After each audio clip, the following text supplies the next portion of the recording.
ഇനി അടുത്തത് എക്സും വൈയും ഇൻഡിപെൻഡൻറ്റ് വേരിയബിൾസ് ആണ് തന്നിട്ടുണ്ട്. പിന്നെ variance of X 2, variance of Y 3, അങ്ങനെയാണെങ്കിൽ വേരിയൻസ് ഓഫ് 2x + 3y എന്നാണ് ചോദിച്ചേക്കുന്നത്. എക്സും വൈയും ഇൻഡിപെൻഡൻ്റ് ആയതുകൊണ്ട് നേരത്തെ ഉള്ള ഒരു ഐഡൻറ്റിറ്റി വെച്ചിട്ട് V of X plus Y = V of X plus P of Y എന്നുള്ളതുണ്ടായിരുന്നു. അപ്പോൾ അത് വെച്ചിട്ട് ഓരോ റാൻഡം വേരിയബിളിൻ്റെ ഓരോന്നിനും, അതായത് മൊത്തത്തിൽ 2x വേരിയൻസ് കൊടുത്തു പ്ലസ് 3y വേരിയൻസ് കൊടുത്തു, since X and Y are independent. പിന്നെ ഒരു കോൺസ്റ്റൻറ്റ് ഇൻറ്റു ഒരു റാൻഡം വേരിയബിൾ എടുത്തിട്ട് അതിൻ്റെ വേരിയൻസ് കാണുമ്പോൾ നമ്മൾ പറഞ്ഞാൽ നമുക്ക് ആ കോൺസ്റ്റൻറ്റിൻ്റെ സ്ക്വയർ വെളിയിലെടുത്തിട്ട് ആ വേരിയൻസ്, ആ റാൻഡം വേരിയബിളിൻ്റെ വേരിയൻസ് കാണുന്നതിനോട് ഈക്വൽ ആയിരിക്കും. അപ്പോൾ അതാണ് 2ൻ്റെ square into variance of X plus 3യുടെ square into variance of Y. Variance of X തന്നിട്ടുണ്ട് 2, അപ്പോൾ 2ൻ്റെ സ്ക്വയർ 4 ഇൻറ്റു 2. പിന്നെ വേരിയൻസ് ഓഫ് വൈ 3 തന്നിട്ടുണ്ട്. അപ്പം 9ൻ്റെ സ്ക്വയർ 3യുടെ square 9 into variance of Y 3. ഇതിനോട് ചെയ്യുമ്പോൾ 35 കിട്ടും. ഇനി ഒരു നോട്ട്, അതായത് if g of x be any function of x and f of x be the PDF of x. അപ്പം എക്സ് എന്ന് പറയുന്ന ഒരു റാൻഡം വേരിയബിൾ ഉണ്ട്. ആ റാൻഡം വേരിയബിൾ വെച്ചിട്ടുള്ള ഒരു ഫംഗ്ഷനാണ് ജി ഓഫ് എക്സ്. അത് വെച്ചിട്ടുള്ളൊരു PDF ആണ് എഫ് ഓഫ് എക്സ് എന്ന് വിചാരിക്കാം. Then the expected value of the function G of X is given by. അപ്പോൾ ഒരു ഫംഗ്ഷനാണ്, ആ ഫംഗ്ഷൻ്റെ എക്സ്പെക്റ്റേഷൻ എടുക്കുകയാണെങ്കിൽ, അതായത് നമ്മൾ എക്സ്പെക്റ്റേഷൻ ഓഫ് എക്സ് എന്ന് പറഞ്ഞാൽ അതിൻ്റെ എക്സ്പെക്റ്റേഷൻ ഓഫ് എക്സ് എന്ന് പറഞ്ഞാൽ അതിൻ്റെ ഇക്വേഷൻ എന്താ പറയുന്നത്, സമ്മേഷൻ അല്ലെങ്കിൽ integral of X F of X എന്നാണ് വരുന്നത്. എഫ് ഓഫ് എക്സ് അതിൻ്റെ PDF. അപ്പോൾ ഇവിടെ വന്നപ്പം ആ എക്സിന് പകരം ജി ഓഫ് എക്സ് എന്നുള്ളൊരു ഫംഗ്ഷനാണ് വന്നേക്കുന്നതെങ്കിൽ ആ ജി ഓഫ് എക്സിൻ്റെ എക്സ്പെക്റ്റേഷൻ കാണുമ്പോൾ അതേപോലെ തന്നെ സമ്മേഷൻ ആ എക്സിന് പകരം ഇവിടെ എന്താണോ എക്സ്പെക്റ്റേഷൻ എടുത്തത് അതിങ്ങോട്ട് ഇട്ടാൽ മതി. അതുപോലെ into F of X, X discrete ആണെങ്കിൽ, കണ്ടിന്യൂസ് ആണെങ്കിൽ ഇൻറ്റഗ്രൽ ഓവർ എക്സ് ചെയ്തിട്ട് അതേപോലെ തന്നെ. ഇനി അടുത്തത് ഒരു problem. 3 coins whose faces are marked 1 and 2 are tossed. Find the expectation of the sum of the numbers obtained. അപ്പോൾ മുമ്പേ എല്ലാം കോയിൻ്റെ ഹെഡും ടെയിലും ആണ് പറഞ്ഞെങ്കിൽ ഇപ്പോഴത്തെ കോയിൻ എടുക്കുമ്പോൾ അതിൻ്റെ ഒരു ഫേസിൽ 1 എന്നും മറ്റേ ഫേസിൽ 2 എന്നുമാണ് മാർക്ക് ചെയ്തേക്കുന്നത്. അപ്പോൾ ഇത് ടോസ് ചെയ്യാണ്. അപ്പോൾ നമ്മൾ കണ്ടുപിടിക്കുന്ന എക്സ്പെക്റ്റേഷൻ എന്താ കണ്ടുപിടിക്കേണ്ടതെന്ന് വെച്ചാൽ expectation of the number of sum of the numbers obtain. അതായത് നമുക്കിങ്ങനെ ഇടുമ്പം കിട്ടുന്ന ആ വാല്യൂ എല്ലാം കൂടി നമ്മൾ ആഡ് ചെയ്യുമല്ലോ. ഇപ്പോൾ ആദ്യം ഇട്ടപ്പം 2 കിട്ടി, പിന്നെ ഇട്ടപ്പോൾ 1 കിട്ടിയെന്ന് വിചാരിക്കുക. അപ്പോൾ 2 + 1 3, ആ സം ഉണ്ടല്ലോ, അങ്ങനെ കിട്ടുന്ന സമ്മിൻ്റെ എക്സ്പെക്റ്റേഷൻ കണ്ടുപിടിക്കാനാണ് പറഞ്ഞത്. അപ്പോൾ നമ്മൾ നേരത്തെ പഠിച്ചതിനകത്ത് പറഞ്ഞു എക്സ്പെക്റ്റേഷൻ കണ്ടുപിടിക്കേണ്ടത് എന്തിൻ്റെയാണോ അതായിരിക്കണം റാൻഡം വേരിയബിൾ. ഇവിടെ ഇപ്പോൾ എക്സ്പെക്റ്റേഷൻ കണ്ടുപിടിക്കുന്നത് sum of the numbers obtain ആണ്. അപ്പം റാൻഡം വേരിയബിൾ എന്ന് പറയുന്നത് സം ഓഫ് ദ നമ്പേഴ്സ് ആണ്. അപ്പോൾ നമ്മൾ ആദ്യം സാമ്പിൾ സ്പേസ് എടുക്കണം. അപ്പോൾ ഇത് 3 കോയിൻസ് ആണ് അതുകൊണ്ട് 3 കോയിൻസ് ടോസ് ചെയ്യാണ്. ഒരു കോയിനല്ല 3 കോയിൻ അങ്ങനത്തെ ടോസ് ചെയ്യണം. അപ്പോൾ സാമ്പിൾ സ്പേസ് നമ്മൾ എഴുതണം ആദ്യം. അപ്പം മുമ്പത്തെ പോലെ തന്നെ അത് മുമ്പേ നമ്മൾ ഹെഡും ടെയിലും വെച്ച് എഴുതിയില്ലേ, അതേപോലെ തന്നെ ഹെഡെന്നും ടെയിലെന്നും ഉള്ളതിന് പകരം 1 എന്നും 2 എന്നും എടുത്താൽ മതി. അപ്പോൾ ആദ്യം 1 വരുന്നത് ഫുള്ളും, ഇപ്പം ഞാൻ ഇങ്ങനെ എഴുതിയിരിക്കുന്നത് നിനക്ക് എളുപ്പമുള്ള പോലെ എഴുതാം. ചിലപ്പോൾ ആദ്യം 1 വരുന്നത് ഫുള്ള്, പിന്നെ നമുക്ക് 2 1 വരുന്നത്, ഒരു 2 വരുന്നത്, അപ്പോൾ അവസാനം 2 വരാം. ഇതിപ്പം മിസ് എഴുതിയേക്കുന്നതുകൊണ്ട് ഇതൊരു ഓർഡർ അല്ല എന്ന് എനിക്ക് തോന്നുന്നു. അതായത്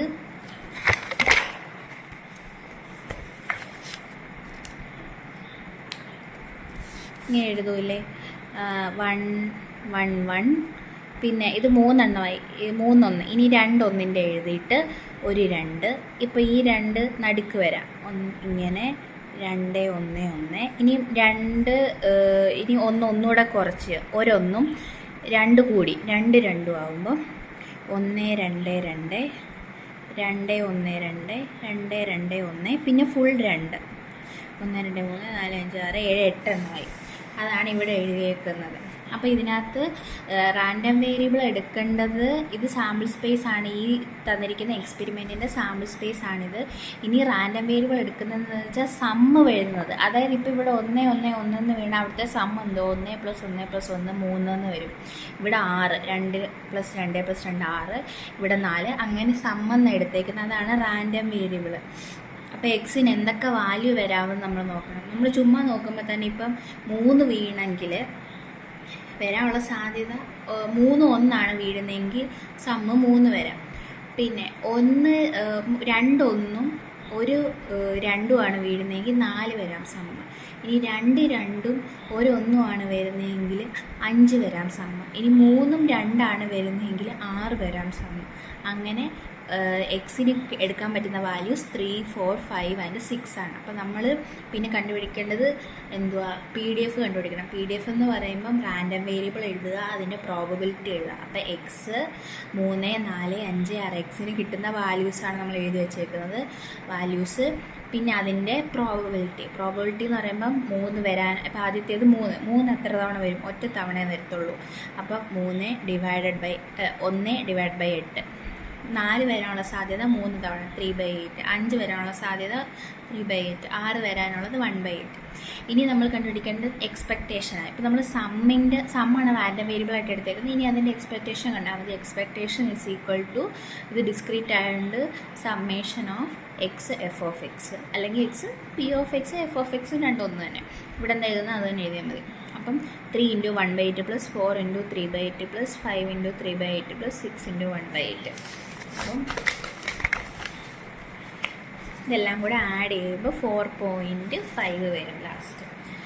ഇനി അടുത്തത് റാൻഡം വേരിയബിളിൻ്റെ മൊമെൻറ്റ്സ് എന്താണെന്നാണ് പഠിക്കുന്നത്. മൊമെൻറ്റ്സ് എന്നുള്ളത് അതായത് ഒരു പ്രോബബിലിറ്റി അല്ലെങ്കിൽ ഒരു റാൻഡം വേരിയബിൾ എടുത്തിട്ട് ഇപ്പം ഏത് റാൻഡം വേരിയബിൾ ആണെങ്കിലും അതൊരു ഡിസ്ട്രിബ്യൂഷൻ ഫോളോ ചെയ്യും.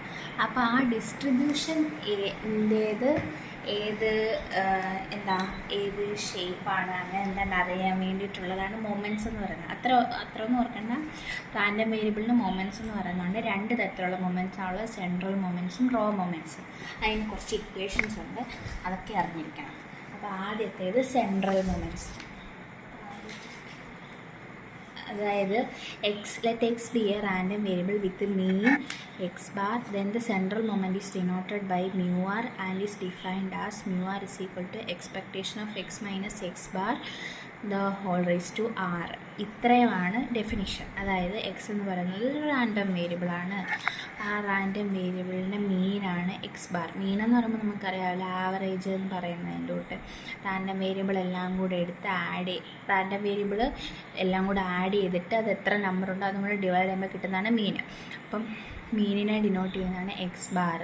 അങ്ങനെയാണെങ്കിൽ അതിൻ്റെ ആർത്ത്, അതായത് nth എന്ന് പറയുന്നതിൻ്റെ തൊട്ട് ഒന്നാമത്തെ രണ്ടാമത്തെ അങ്ങനെ പറയുന്നതിൻ്റെ തൊട്ട് നമ്മൾ nth എന്നും പറയുമല്ലോ, അതിൻ്റെ വേറൊരു ഇതാണ് 6 എന്ന് പറയുന്ന സംഖ്യ എന്ന് ചോദിക്കുക, ഏതോ ഒരു സംഖ്യ. ആ 6ാമത്തേതിൻ്റെ സെൻട്രൽ മൊമെൻറ്റ് ഡിനോട്ട് ചെയ്യുന്നത് μr എന്നാണ്. ഇത് വെറും മ്യൂവും ആറും ഒന്നുമില്ല, ഇതൊന്നുമില്ല, മേളൊരു കോമയൊന്നുമില്ല, അതാണ് മാറ്റം മറ്റേതുമായിട്ട്.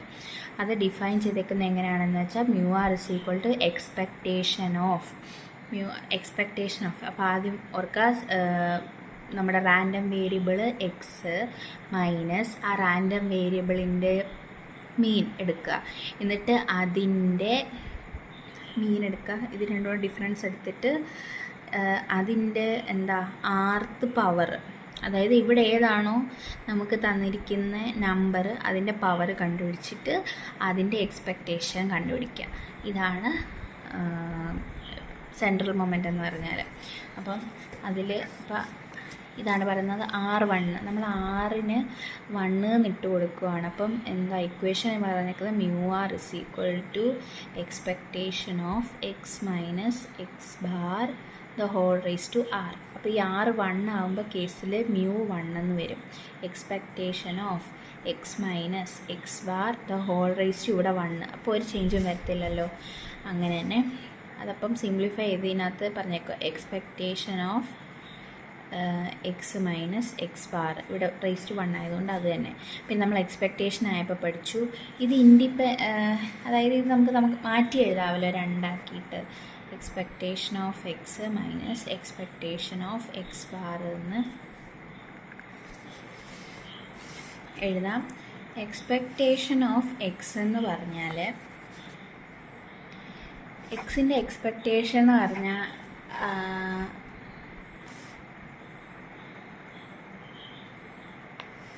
അത് എക്സ് ബാർ തന്നെ വരുന്നതെന്ന് പറഞ്ഞു. അതായത് പ്രോപ്പർട്ടീസ് ഓഫ് എക്സ്പെക്റ്റേഷൻ പഠിച്ചപ്പോൾ അതിനകത്ത് നമ്മൾ പഠിച്ചു ഈ ഒരു റാൻഡം വേരിയബിളിൻ്റെ എക്സ്പെക്റ്റഡ് വാല്യൂവിനെ വിളിക്കുന്ന മറ്റൊരു പേരാണ് അതിൻ്റെ മീൻ എന്ന്. അപ്പം നമ്മളിവിടെ എക്സിൻ്റെ എക്സ്പെക്റ്റേഷൻ കാണുകയെന്ന് പറഞ്ഞാൽ അത് ശരിക്കും അതിൻ്റെ മീനിങ് എന്ന് പറഞ്ഞാൽ എക്സ് ബാർ, അതായത് അതിൻ്റെ മീൻ എന്ന് തന്നെ. പിന്നെ നമ്മൾ എക്സ് ബാർ എന്ന് പറഞ്ഞാൽ മീനല്ലേ, മീനിൻ്റെ എക്സ്പെക്റ്റേഷൻ കണ്ടാലും അതും എക്സ് ബാർ തന്നെ. അപ്പോൾ ഇത് 0 വരും. ഇത് പഠിച്ചിരിക്കേണ്ട ഒരു റിസൾട്ടാണ് μ1 = 0. സെൻട്രൽ മൊമെൻറ്റിൽ ആദ്യത്തേത് 0 ആയിരിക്കും. പിന്നെ അടുത്തതെല്ലാം ഉണ്ട്. R/2 ഇട്ട് കൊടുക്കുമ്പം μr = expectation of X minus X bar square. ഇനി μ2 എന്നാണ് ഇവിടെ എഴുതുന്നത്. μ3 R = 3. μ3 വരുമ്പം expectation of X minus X bar the whole cube. ഇനി അടുത്തത് R = 4 വരുമ്പം μ4 = expectation of X minus X bar the whole raise to 4. അങ്ങനെ പൊയ്ക്കൊണ്ടിരിക്കും. ഇതാണ് സെൻട്രൽ മൊമെൻ്റ് എന്ന് പറയുന്നത്. ഇനി അടുത്തത് റോ മൊമെൻ്റ് എന്ന് പറഞ്ഞാൽ റോ മൊമെൻ്റ് പറയുമ്പം ഒറിജിനിൽ നിന്നാണ് പറയുന്നത്. അതായത് എന്താണെന്ന് വെച്ചാൽ ഒറിജിൻ എന്ന് പറയുമ്പോൾ 0 അല്ലേ. 0 അല്ലെങ്കിൽ നമ്മൾ പഠിച്ചിട്ടില്ലേ മറ്റേ ഈ ഗ്രാഫൊക്കെ വരയ്ക്കുമ്പം ഇത് എക്സ് ആക്സിസ് ഇത് വൈ ആക്സിസ്, ഈ കൂട്ടിമുട്ടുന്ന പോയിൻറ്റ് 0 0 അല്ലേ, ഇതല്ലേ ഒറിജിൻ. അപ്പം ഇത് പടം വരയ്ക്കുന്ന എന്തോ വെച്ചിട്ടുള്ളതാണ് ഇത്, അതുകൊണ്ടാണ് പറഞ്ഞു ഒറിജിനി എന്നുള്ളത്. അതാണ് റോ മൊമെൻ്റ്. അത് തമ്മിൽ തെറ്റിപ്പോവരുത്. അതായത് സെൻട്രൽ മൊമെൻ്റ് എന്ന് പറഞ്ഞാൽ അത് അങ്ങനെ തെറ്റിപ്പോവില്ല. സെൻട്രൽ മൊമെൻ്റ് എന്ന് പറഞ്ഞാൽ മൊമെൻ്റ് എബൌട്ട് മീൻ എന്നാണ് പറയുന്നത്. അതായത് നമ്മളിവിടെ മീൻ വെച്ചിട്ടല്ലേ, എക്സ് ബാർ എന്നുള്ള മീൻ വെച്ചിട്ടാണ് നമ്മൾ ഇക്വേഷൻ കാണുന്നത്. അപ്പം ഇതിൻ്റെ വേറൊരു പേരാണ്, റോ മൊമെൻറ്റിൻ്റെ വേറൊരു പേരാണ് മൊമെൻറ്റ്സ് എബൌട്ട് മീൻ എന്നുള്ളത്. ഈ റോ മൊമെൻ്റ് വരുമ്പം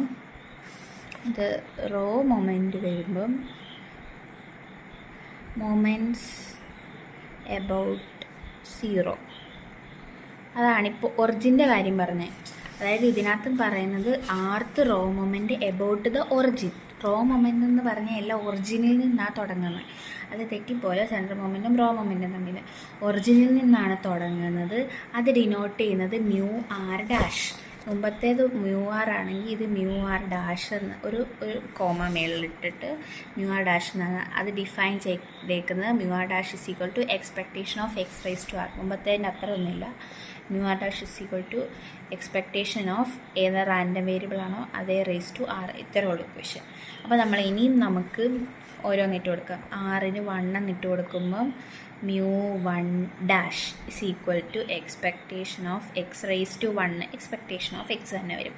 അത് എക്സ്പെക്റ്റേഷൻ ഓഫ് എക്സ് എന്തുവെന്നാണ് പറഞ്ഞേ, അതായത്